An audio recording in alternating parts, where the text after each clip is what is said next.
Hello and welcome to our live sleep chat. This is our monthly live sleep chat. I am Marta Carlo. I'm the founder of the International Parenting and Health Institute, as well as the Director of Education. And I'm here with Soda Kushkowski, who is our integrative adult sleep coach instructor. And today's topic is nutrition. We are going to talk about how nutrition can support optimizing sleep or how it can lead to sleep challenges. But before we begin, I just want to take a moment and take this opportunity to, first of all, acknowledge International Women's Day. I feel that there are so many women in my life who have stepped up to the plate, including Soda, and have supported me. And I wouldn't be here today if it wasn't for all these women in my life who showed up and have been an inspiration and a support system for me. And I also want to take a moment to acknowledge the women that are going through an incredible amount of challenges and suffering right now and really do need our support. And to have that extra opportunity, if you can, whenever you can, just to give someone that extra smile, or if you're triggered by jealousy, to recognize maybe that person is triggering in me this because I actually see that there's something within me that I haven't paid attention to, that it's my time to rise and I haven't been giving myself that opportunity. So on this day, on this very special, powerful day, I want to acknowledge all of us women. Thank you so much for showing up the way that you do for yourself and for one another. So thank you. Okay, let us begin. So Soda, let us start with this hot topic of nutrition. Why is nutrition so important to sleep? And what are some of the common misunderstandings or myths about nutrition and sleep? Well, I think the first is to address the fact that, good sleep starts with good nutrition, right? Like we should be mindful of what we're putting in our mouths or what we're not putting in our mouths because it affects our sleep patterns. Oftentimes when people look to start a health regimen, they think about fitness, they think about nutrition, but they don't think about how those things interconnect with one another.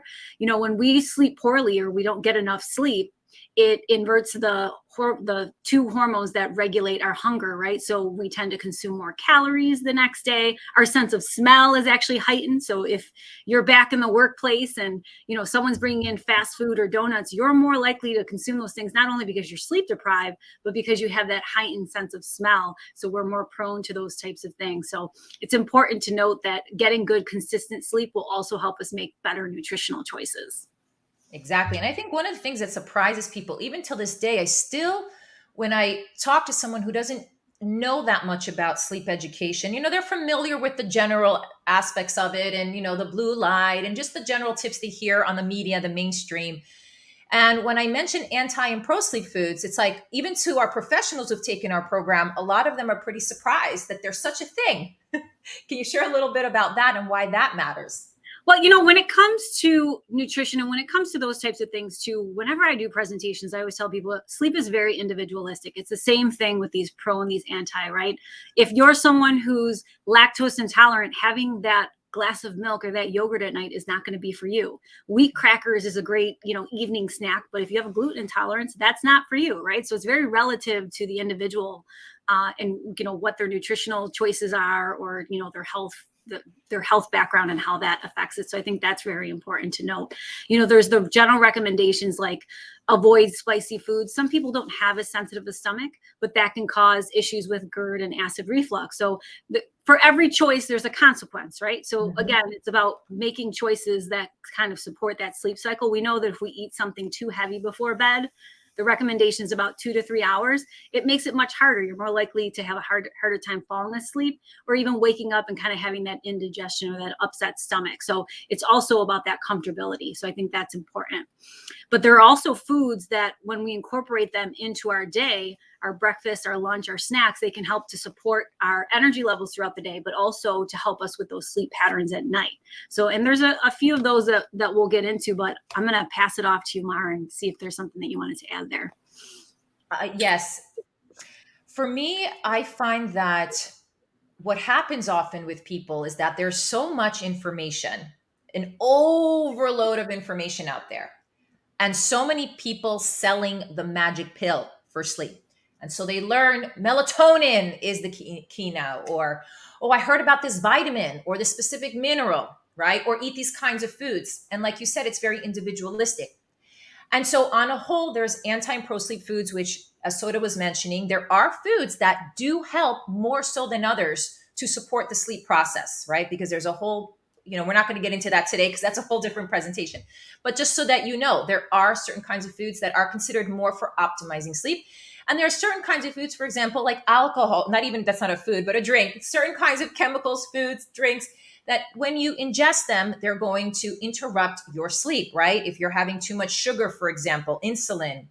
So there's that as well.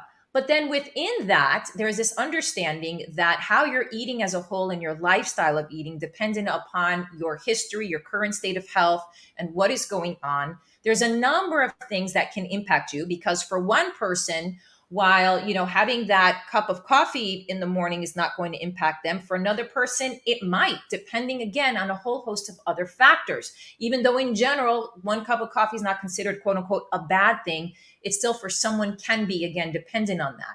So it's important to understand at the end of the day, knowing how impactful nutrition is, what is happening with you as a person, as an individual, getting to know yourself and really understanding, where are your deficiencies? What may you be intolerant to? What is going on in your health right now that might be creating an imbalance? So that when you come forward and you start listening to these experts, because there's so many out there, so many sleep experts, so many doctors, so many incredible, wonderful people that have a lot of value to share.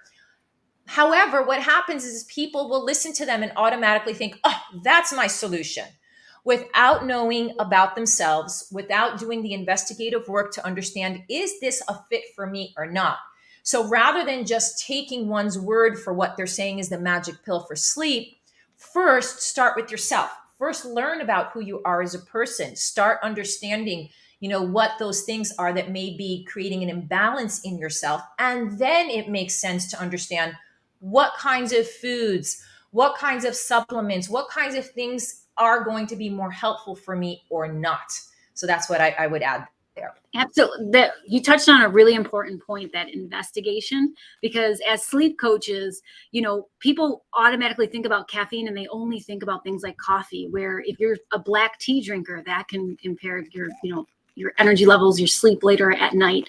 We see it in caffeinated drinks, not just pop, but people drink these these energy drinks, and they're consuming. I work with a lot of first responders, and this is, when they work these long shifts, right? They're constantly consuming these types of beverages, and they don't understand the effects that they have, because they're just thinking about staying up in the short term, right? They're not thinking necessarily like, how is it going to affect their ability to fall asleep 5 hours later? So it's very important to look at the sources of caffeine.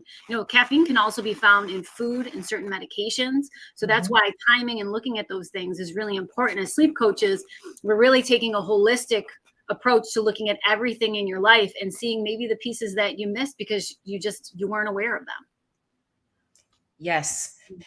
And being aware of them is so key. Otherwise, I have worked with, and Soda has herself as well, a number of people that because of that have spent so much time suffering more. They actually ended up making the situation worse than better. And they've had to then spend more time and more energy or going around in circles and still being confused as to why there's an issue going on. Because often what we hear and what we're being told, we're thinking is a fit for us. But again, until we get to know our own selves and what is happening, we don't really know if that's a fit, even though, let's say, there are statistics that even might show for a majority of people it works. Well, still don't make that assumption about yourself, because until someone does that thorough investigation, we actually won't know. So let's talk a little bit more about some of the reasons. Like, people talk about melatonin a lot. I know that's a really hot topic. And why is melatonin such a hot topic? And why do you think so many people, and especially during the pandemic, they're gravitating toward it? It's like the sleeping pills are going off the shelves. Even all the natural herb supplements are just, wow, the shelves are being cleared. I mean, to sum it up in one word, it's marketing. I get frustrated every single time I see a new commercial where it's like this natural, safe, effective. It's also natural, safe, and effective to get it from natural sources. If we expose ourselves to natural light throughout the day, limit our exposure to artificial light, our body boosts it naturally.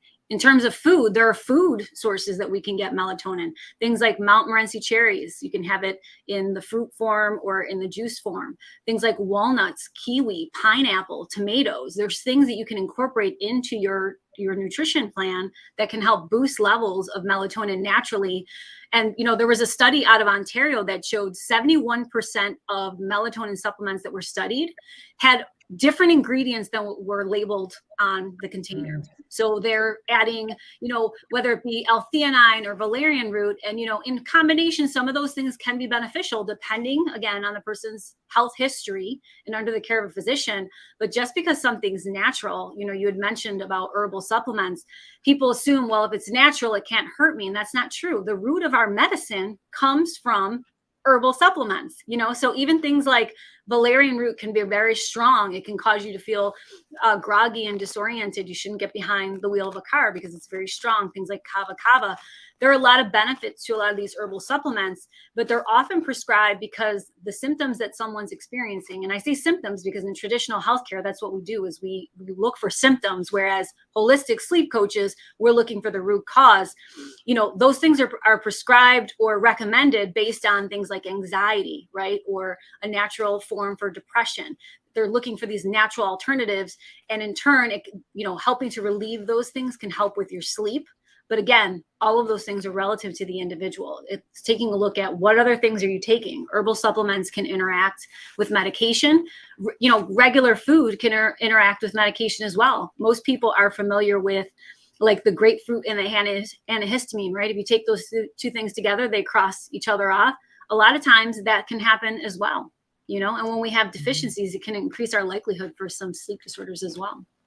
That's a very important point about the contraindications, because also understanding what things that you might be taking that can interfere with something else and then cause more of a problem. And it's very interesting. Prior to becoming a mother and ever experiencing pregnancy, I already started learning much because I was very involved and still am in the fitness world and trying all different kinds of things, all different kinds of supplements, and started to realize very early on that, like you said, it's the marketing. It's not necessarily all a fit for me. And so I began learning that way. But interestingly enough, it wasn't until my first pregnancy recovery with my daughter that I started recognizing much more clearly how the herbal supplements were having a very negative effect on me, and especially the combination of herbal supplements. So they were selling so many different kinds of herbal supplements for relaxation, for recovery, postpartum, and I actually had a very bad reaction. Thankfully, did not need to be hospitalized, but to the point where I actually got anxiety. It was awful. And so I started also realizing while I studied this firsthand, wow, even like you said, the natural supplements have their setbacks, and you cannot assume because it's natural that it's helpful. And especially if there's a combination of ingredients, you have to understand how those work with one another. And I would say definitely, again, investigate yourself, learn about yourself, talk to your naturopath or doctor. Don't just go into it blindly, because just because it's not something prescribed or that you need an actual prescription for, you can just get over the counter. That doesn't mean that you're not going to have a reaction, or, it's not going to cause you to feel like I did, anxiety from a very natural supplement. That is very important. And melatonin, what a lot of people also don't understand about that is that it's a hormone too. And so that's a whole nother area that people are not familiar with. And because of that, once you start playing with hormones, is a whole different thing. And the doses matter. So it's not even just the ingredients, but the now, dose. often what we see on the shelf is way above what is recommended. I mean, 0.5 milligram to 1 is what we recommend for shift workers. These are the guys who have these circadian rhythm disorders. And I saw an ad on Facebook for like 600 milligrams. I mean, it just seems like it's astronomical, and it's those things can cause a lot of harm to you. I mean, people think melatonin doesn't have any side effects, but it can leave you feeling groggy, dry mouth. It's been shown to interfere with diabetic medication, seizure medication. So it really should be only used under the care of a physician. If someone's telling you, if your primary care physician's telling you, you should be asking, how much should I be taking, frequency, or going to speak to a sleep specialist to get, the exact recommendation of what's right for you. There might be a better alternative than taking melatonin. I know that there are sleep professionals out there that are watching this and asking themselves, and we get asked this quite a bit during our course, what is our role? What is our scope of practice in working with nutrition? So I know that I can refer out to a naturopath and there is nutritionists, but what can an integrative sleep coach, for example, do, or what would be our role? I think first and foremost, it's education. That's what I always tell everyone. When it comes to an individual having challenges, and if you're going through an intake form and you're looking at all the lifestyle and behavioral things and you're noticing that maybe they don't have the greatest, maybe they're not consistent with their meals or they're not really consuming enough fruits and vegetables, it's really about looking at what is it that they're what challenge are they experience, right? If they're waking up late at night, like when's the last time that they're having dinner, right? Like, so looking and helping them understand like the timing of meals helps to anchor our circadian rhythm. So we can talk to them about not necessarily what to put on their plate, but what does that look like, right? If we know that things like magnesium are really important for a number of biochemical reactions in the body, everything from muscle relaxation to restless leg syndrome, magnesium's gained a lot of popularity in the mainstream. And for the time I've been doing presentations for the last 16 years, I tell people it's not about mixing them with essential oils and all of these things. Magnesium in its purest form. I know we have a student who's going to be opening up a floating spa.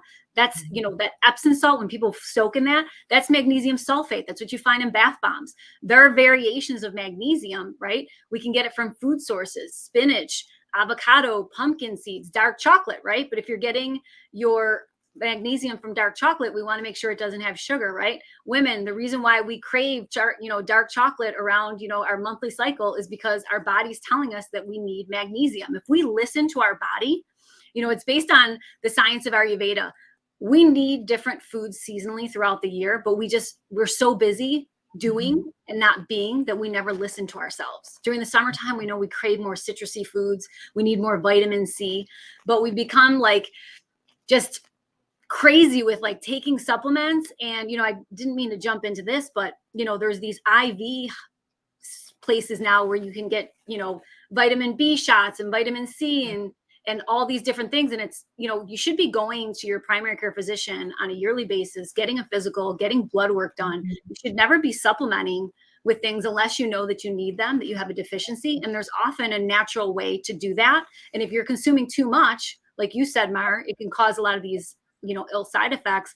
But at the same time, you might also not be keeping all of those. They say that we just pretty much repeat all of the extra vitamins out, right? We don't actually keep any of those. We only need small increments amount, and the right nutrition plan is enough to get those.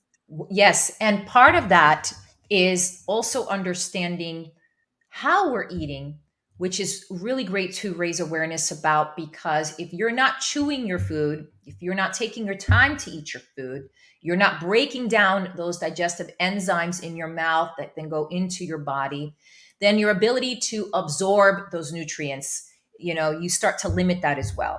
So part of the reason why people also have a very difficult time absorbing nutrients, when they say, well, I thought I was eating healthy, but I'm not really absorbing my nutrients, or they're surprised when they get a lab back and they're seeing certain things, is, well, when you're eating, are you eating quickly? Are you eating stressed? How are you feeling when you're eating? So as sleep coaches, one of the greatest things that we can also offer, and part of that education, is just like Soda saying, okay, what are the time of day you're eating? How much are you eating? How are you feeling when you're eating? When you're eating, are you stressed? Are you chewing your food slowly? Really bringing that intuitive awareness, like Soda was saying, being very understanding of, yeah, how is this feeling for my body? And what is my body craving? And establishing that relationship. Light. It's so interesting how sunlight is a really important part of sleep. And we also talk about, supplements. There's a lot of vitamin D supplements, but we recognize that there's really no substitute for light. And interestingly enough, sunlight itself also helps the body absorb a number of nutrients that are necessary. And so sunlight has a role there as well, not only for sleep, but in the absorbing of the nutrition in our body, which is pretty incredible also. Yeah, I mean, making sure that we get enough sunlight, that helps with, again, that serotonin, those happy chemicals. We tend to have a lot of seasonal affective disorder. I know you're on the West Coast, I'm on the East Coast. We have a lot of seasonal affective disorder within like January to April. And, that can go into oversleeping, right? And that can be affected as well. So, keeping that balance is really important. Light is going to be a good thing for that. It's interesting. You mentioned the vitamin D, with vitamin D, that it was something that I used to recommend that people go to their primary care physician and they get tested. We tend to have very low levels in this area. I know you get a lot more sunlight over there. As a general rule, and I've even seen this kind of mainstream, that generally people should supplement with a vitamin D, because they don't get enough of it in their diet. What do you find out there on the West Coast? Do you see a lot of I that? find it, yes, because even on the West Coast, not everyone is still getting sunlight. It depends on the lifestyle they're living. I mean, and where on the West Coast you are, because if you're living in Northern California versus Southern California, you're going to have also very different dynamic. People in North, while there's sunshine, may not be surfing as much, right? It may not be out there. So it really does depend that as well. And because we have such a, again, marketing influx of sunscreen, part of it is not that people are not outdoors. It is sunnier here, but Not it's also, penetrating this. yeah, there's a tremendous fear.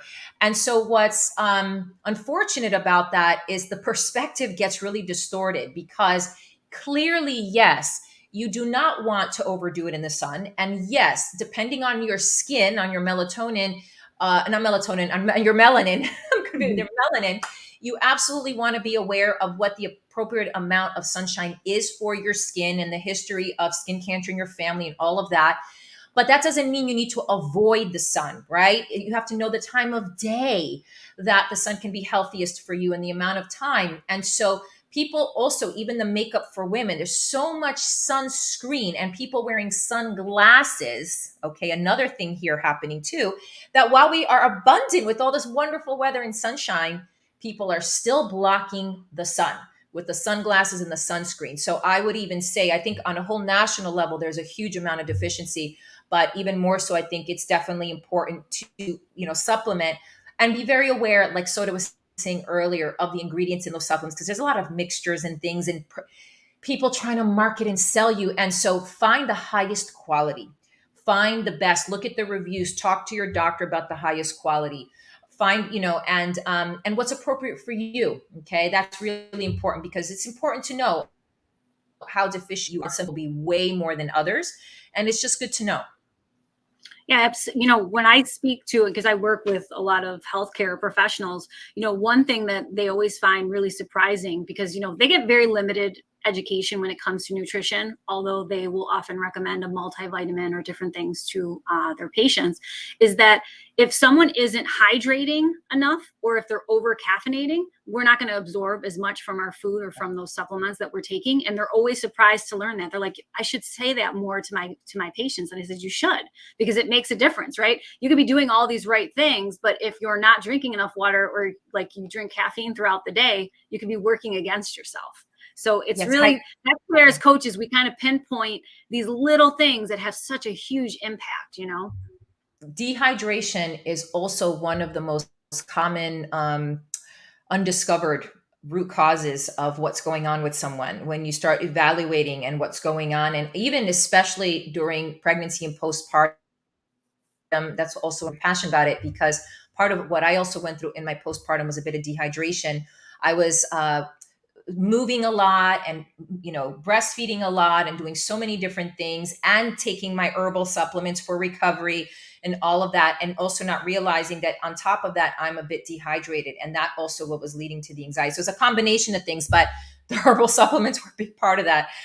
So yes, dehydration is a big one. That's also one of the reasons I wrote a book. I don't promote it much because there's some things I want to add to it, but back in 2010 I wrote a book called Green Body, Green Birth. And part of this book was talking about armoring ourselves from the inside out, because there's such an external fear of all the toxins outside of us. And so I wanted to really bring a perspective that, the fear in and of itself and the stress can also create a lot of, it could be very unhealthy for us. And so rather than creating a worse situation, of, more stress and more fear, and then that deteriorating your body. Let's look at how we can armor our immune system right from the inside out. And so one of the things that I talk about, the sunshine and the dehydration and all of that, and the toxic load, because essentially that's really what's going on. I mean, people think, like you said, Soda, with the supplements, oh, it's the vitamin A. How could that be toxic? It's no, too much of anything. If you are looking at a supplement and you're seeing it in the thousands percentage, automatically a red flag goes off for me. If I'm seeing something in the thousands, a red flag goes off. I'm like, okay, I got to definitely look into this. I got to check into that. So I would definitely recommend for all of you out there, something in the thousands is like, look into that. But I feel that as coaches, we can definitely, the educational piece and the discovery, helping our clients uncover and even just discover, I didn't know that was connected to my sleep. I didn't know dehydration or the sunlight. Wow. So the discovery, we play a huge role in discovery, and we play a huge role in the education, which is after we discover, we then provide that education, and then we refer out. So that's how we work, because we get this question, Soda and I, all the time. But wait, we're not nutritionists. You don't need to be. You refer out. Once you do the discovery, once you provide the education of how that's impacting the sleep, that's when then you refer out, and then their practitioner can go from there. No, absolutely. I use that example all the time. When I talk about the importance of magnesium in presentations, I always stand back and I say a disclaimer. I'm like, if I have any diabetics in the audience, like if I talk about figs, that is not for you. Refer to your dietitian, because, it's a high count of magnesium, but that's not going to be something you want to incorporate into your diet. So it's very important to know your health history and to communicate with the right professionals to get yourself on the right plan. And nutrition is medicine. It is. That's right. Nutrition is medicine. And that leads then us to our, also the foundation of this chat today, which is the collaborative process, because the collaboration is tremendous for our field. The more we can collaborate with those in our community and the advocacy for the work that we do, I feel that we're going to be positively impacting and transforming lives to a whole nother level. And just like on my live sleep chat that I had with Alex, who sort of referred to with the floating tanks that she's going to be opening up, it's one of those things where a lot of people are still in the dark. They think that the topic of sleep is boring. They think sleep is passive. They're really not understanding the incredible miracle and tool that sleep is for every aspect of their life, and how it can take their life to whole new levels when they're honoring their sleep and their rest throughout the day. So how can our professionals collaborate more successfully, or where do they even start? Well, when I work with, certifying the coaches, it's all about figuring out your niche industry as well. Like if you're looking to work specifically with certain types of professionals, finding resources within those types of networks. But I mean, you can easily have in your Rolodex, I've worked with, nutritionists, dietitians, diabetic educators. It's really looking and tapping into, the different individuals that are in your community. What are they doing? What type of education are they offering? Collaborating with them means sharing what you know and then learning something from them as well. That's what a collaboration is. And I think that's a really important piece. We take our clients up to a certain point, and then we're able to kind of extend and be an extension to, someone else, another practitioner that can kind of help lead them down that other path. But we also want in our collaborations to help people understand the role that nutrition or whatever it is that they do in their respective industry plays in sleep, right? And why those things need to be connected in order for, individuals to overcome challenges, but also to improve the quality of their sleep. And something that many still don't know and is starting to become or coming up more to the surface, which is exciting, is that the medical field and also the therapy field are seeking more coaches to support their practice, because they're also recognizing, some major organizations are recognizing, the many benefits and advantages that we bring to the table as coaches and how we can support their process. So while they're helping us with our clients in many respects, we're also helping them, because there's many things that in their structure of their field they cannot do. They don't have the time to do. They weren't taught to do. It's a very different dynamic for them. And so now these, so many clinics and wellness centers are embracing coaches and saying, oh my gosh, if I can have a coach on my team.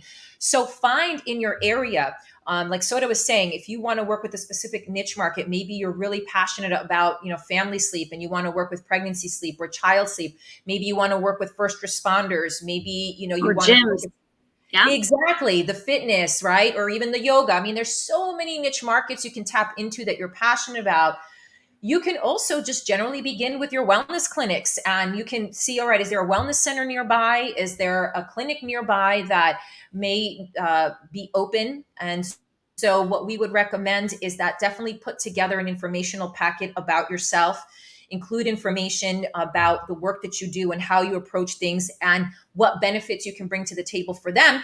And also, like Soto was saying, a collaboration is about teamwork. It's not a one-sided thing. It's not what I'm only bringing to the table. You're recognizing the value of the other individual. And so while you're preparing this packet, it's important to include information about the other party. Do your research about the clinic or about the fitness center, right? The gym. Do that research and then let them know that you've done your research, and put facts in there about how they can also be an asset to you. And so once you put that together, people will be very impressed by that and see the opportunity. Now, we also want to share, you may get rejections. You might get a no. That's pretty normal. It's normal to not always get a yes. You're excited about collaborating with someone. It's fine. It's part of life. Just don't give up. Stick to your vision, to your passion, and continue moving forward and creating, those connections and networking. Because the more you can do that, one of my favorite sayings is, you can go far. Wait, what is it? You can alone, you can only get so far, but together we can go further. I'm messing up the quote right now. I like we rise by lifting others. Yes, Right? we rise by lifting others.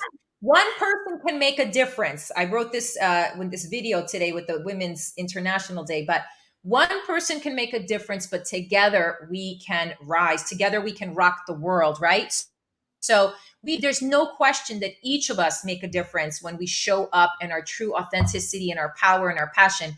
But when we work together, wow, I mean, the impact is incredible. So get out there, get yourselves out there and connect, network, do whatever that you can. And those that reject you, just consider it, a benefit, because they weren't meant to be on your path. No big deal. And you keep on moving forward. And the more you can do that with this work, especially now with the pandemic is passing, and now we've got this war, and now things are coming up and more fears, and the news has heightened things. And so that fear and stress is continuing to be there. And for those of you that weren't aware of statistics, medications have risen incrementally over the last couple of years like never before. Mental health issues on the rise like never before. Stress levels. So it's we're seeing outcomes from what's been happening with the pandemic and now with the war like we have not seen before. And so more than ever, we are needed. Now is our time. And so Soda and I want to encourage you and inspire you to get out there even more than just with yourself. Yeah, there's never been a better time to help people. But, I was on a podcast a couple of days ago, and I was just talking about the fact that despite all of the new advancements in research and products, that the sleep deprivation issue is larger than it's ever been globally, because people are misapplying education, the tools, it's really about the individual. And when it comes down to it, the only way that you can do that is through a supportive mentor and a coach. That's right. Thank you so much, everyone, for joining us on this very special day. Soda and I look forward to our next live sleep chat with all of you, which is going to be the first Tuesday in April. So we're looking forward to that. Stay tuned for us when we post that. If you want to learn more about us, please visit Soda. She is the instructor for our program, but you can visit her at startwithsleep.com. And then if you want to learn more about myself, you can visit mardecarlo.com, or our institute that Soda and I represent, which is parentinghealthinstitute.com. You're going to see a wealth of information. We offer a variety of certification programs. We're very passionate about what we do. We have an incredible international community. We're represented in 59 countries, 10 different languages. And we really are passionate about making a difference and supporting those of you that want to make a difference. So visit us, and we hope to connect with you, and we look forward to our next live sleep chat next month. All right, take care.